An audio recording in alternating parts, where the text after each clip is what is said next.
तस्लीबी कलमात में से मैं जो आज पेश करूँगी वो तीसरा कलमा है। तीसरा कलमा मोहब्बत ज़िम्मेदारी को ज़ाहिर करता है। सो हम तीसरे कलमे की तरफ रजू करते हैं। ए औरत देख तेरा बेटा ये है, पीर शागिर्द से देख तेरी माँ ये है। मुकद्दस यूहन्ना उसका 19 बाब उसकी 26 और 27 में आए तो अगर हम पढ़ें तो उसमें लिखा है, यीशु ने अपनी माँ और अपने शागिर्द जिससे वो मोहब्बत रखता था पास खड़े देखा, देख तेरा बेटा ये है, फिर शागिर्द से देख तेरी माँ ये है। और उसी वक्त से वो शागिर्द उसे अपने घर ले गया। ए औरत का मतलब बहुत सारे लोगों ने ए औरत पे एतराज़ किया है।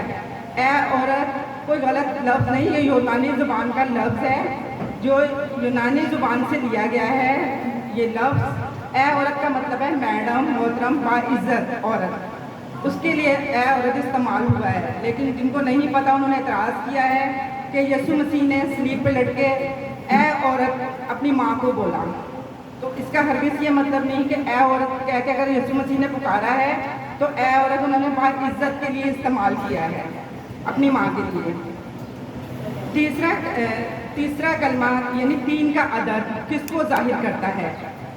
जैसे 1 है, 2 है, 3 का अदद के मुताबिक ये इत्तेहाद, रफ़ाक़त, संगत, बाप, बेटा और पाक रूह को ज़ाहिर करता है, मजबूती को। ये 3 का अदद मजबूती को ज़ाहिर करता है और रफ़ाक़त को, संगत को। बात की किताब में लिखा है, टेढ़ी डोरी जल्द नहीं टूटती। तीसरे कलमा 3 चीज़ों को ज़ाहिर करता है, ख़ानदानी रिश्तों को ज़ाहिर करता है, इंसानी रिश्तों की कदर करता है। खुदावंद यीशु मसीह फ़िक्र करने वाला खुदावंद है। तीसरा कलमा हमें सिखाता है यीशु मसीह का पहलौठा बेटा होते हुए अपनी ज़िम्मेदारी को निभाता है, जबकि खुद सलीब पर लटका है।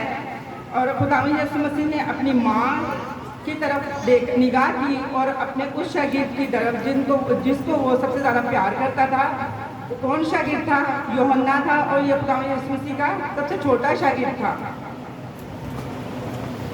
खुदावंद यीशु मसीह ने इतनी तकलीफ में भी अपनी ज़िम्मेदारी को निभाया।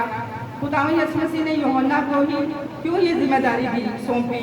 गौर करें, खुदावंद यीशु मसीह और शागिर्द थे, और भी तो शागिर्द थे खुदावंद यीशु मसीह के। खुदावंद यीशु मसीह के 12 शागिर्द थे, लेकिन उन 12 में से यूहन्ना ही क्यों उस वक़्त से साथ था जब से यीशु मसीह पकड़वाया गया। और जहाँ जहाँ खुदावंद यीशु मसीह को लेके गए, जहाँ और हर जगह वो खुदावंद यीशु मसीह के पीछे पीछे साथ साथ था। जबकि मरियम मगदलीनी भी साथ साथ थी, वो भी शागिर्द थी खुदावंद यीशु मसीह की। लेकिन खुदावंद यीशु मसीह ने क्यों इनको प्रेफर किया, क्यों इतनी अहमियत दी वो यूहन्ना को, मुकद्दस यूहन्ना को? आखिरी वक्त तक मुकद्दस यूहन्ना यीशु मसीह के साथ साथ थे और उनके दुख में शामिल थे। सो खुदावंद यीशु मसीह ने उनको मुनासिब समझा और ये ज़रूरी देखा कि ये मेरा सबसे छोटा शागिर्द अच्छा और सच्चा शागिर्द है। सो उन्होंने अपनी माँ को, जो उस वक़्त शदीद दुख के आलम में थी, जब मसीह सलीब पर लटके हुए थे, माँ का क्या हाल होगा। हम सब माएँ हैं, हमें पता है हमारे बच्चों को जब तकलीफ़ होती है तो हम डॉक्टर की तरफ रजू करते हैं, मतलब टोटकों तक मदद कर लेते हैं। हर कोई छोटी मोटी चीज़ भी होती है तो हम वो भी आजमा लेते हैं कि नहीं हमारा बच्चा जल्द से जल्द सेहतयाब हो जाए और मतलब ये सेहत की तरफ आ जाए।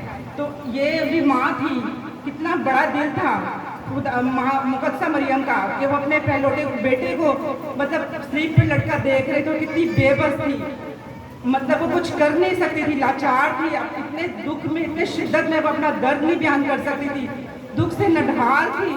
मसीह भी अपनी माँ की मोहब्बत और सलीब पे लटके यही मतलब परेशान थे, दुनियावी परेशानी में भी थे कि मैं अपनी ज़िम्मेदारी किसको दूँ, कि मतलब मेरी माँ को कौन संभालेगा मेरे बाद। तो वो भी इसी कश्मकश में थे और माँ भी अपने बेटे के दुख व आलम को बयान नहीं कर सकती थी।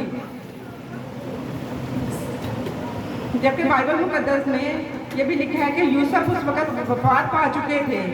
अगर यूसुफ जिंदा होते, यीशु मसीह के बाप, तो वो मुकद्दसा मरियम को मतलब हिम्मत देते, हौसला देते, उनके साथ साथ चलते। बाइबल मुकद्दस में लिखा है कि खुदावंद यीशु मसीह के और भी बहन भाई और भी रिश्तेदार थे, लेकिन वो उस वक़्त वहाँ कोई मौजूद नहीं था। वो क्यों मौजूद नहीं थे? इसलिए कि किसी के ऊपर अगर गम का पहाड़ फूट जाता है तो वो डरते हैं कि ये गम का वायरस जो ना हमारी तरफ भी नहीं आ जाए, हमें भी इस गम में कोई मतलब अंदर ना कर दे। मसीह को बेगुनाह को गिरफ्तार किया तो उसके रिश्तेदारों, उसके बहन भाइयों को भी यही खौफ था कि जिस तरह खुदावंद यीशु मसीह को मसलूब कर दिया गया कि हमें भी ना मसलूब कर दिया जाए। तो लिहाजा उस वक़्त उनके बहन भाई रिश्तेदार सब थे, लेकिन कोई वहाँ मौजूद नहीं था। वो सिर्फ इसी डर की वजह से, और खैर उनके वालिद साहब तो वफात ही पा चुके थे।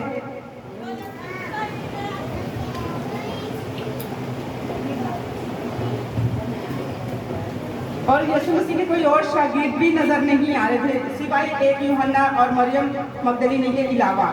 उस वक्त उनके पास कोई बंदा नहीं था। सो यीशु मसीह, खुदावंद यीशु मसीह जहाँ जहाँ जाते थे सबको, किसी को माफ़ी देते थे, किसी को निजात देते थे। तो खुदावंद यीशु मसीह को पता था कि मतलब मैंने अपने बाप के पास जाना है। खुदावंद यीशु मसीह कि इस बात को जानते थे, तो वो अपनी जिम्मेदारी मुकद्दस यूहन्ना के सपोर्ट कर दिया उन्होंने कि मेरी माँ को अपने घर ले। सो उसी वक्त मुकद्दस यूहन्ना मुकद्दसा मरियम को अपने घर ले गए और मुकद्दसा मरियम मुकद्दस यूहन्ना के साथ ही रहने लगी। और ये काम मुकद्दस यूहन्ना ने बाप खुशी खुशी किया और उन्होंने खुदावंद का शुक्र किया कि मैं इस काबिल हूँ कि खुदावंद ने अपनी जिम्मेदारी मुझे सौंपी। फरूज 20 बाप और उसकी 12 आयत में लिखा है तो अपने माँ और बाप की इज्जत करना ताकि तेरी उम्र दराज हो, जिस मुल्क में तू रहता है तेरी उम्र दराज हो। इफ्सियों के खत में लिखा है बाप 1 की 2 आयत में, ए फर्जंदो खुदावंद ने अपने माँ और बाप के फरमाबरदार रहो क्योंकि ये वाजिब है, और बाप और माँ की इज्जत करना ये पहला हुक्म भी है और वादा भी है। सो खुदावंद के कलाम को पढ़े और सुने जाकर खुदावंद की बड़ी बरकत। खुदावंद ने मुझे तौफीक दी कि मैं आपके सामने खुदावंद का ये तीसरा कलमा पेश करूं। मैं खुदावंद की नहायत शुक्रगुजार हूँ। खुदावंद इस कलमे के वसीले से आप सबको बड़ी बरकत दे। आमीन।